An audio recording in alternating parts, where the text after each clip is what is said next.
தொடர்கிறார் சித்தி புத்தி ஹேரம்ப கணபதி. கணபதி பிரம்மச்சாரி என்றாலும் சித்தி புத்தி அம்பிகையோடு சில கோவில்களில் காணலாம். சென்னை தியாகராஜ நகரில் உள்ள அகஸ்தியர் கோவில், சிவாவிஷ்ணு கோவில், திருவலிதம் பாடி கோவில், மயிலை வெள்ளீஸ்வரர் கோவில், சென்னை பாரிமுனை கச்சாலீஸ்வரர் கோவில் ஆகியவற்றில் நாம் ஹேரம்ப கணபதியை காணலாம். அதாவது 5 முகம், 10 கைகள், சிம்ம வாகனம். இந்த அமைப்பை திருவொற்றியூர் சிவன் கோவில் அருகே உள்ள தட்சிணாமூர்த்தி கோவிலிலும் காணலாம்.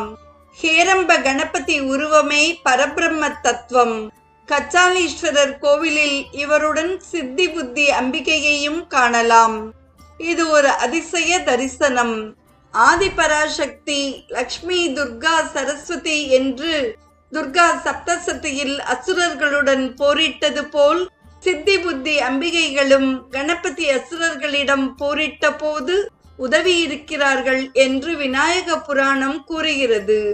இந்த அதிசயமான உருவத்தை நாம் வணங்க நமது சர்ச்சைகள், சங்கடங்கள் அகன்று மங்களம் பெருகும், காரியங்கள் சித்திக்கும். நிறைவாக வருகிறார் விநாயகரும்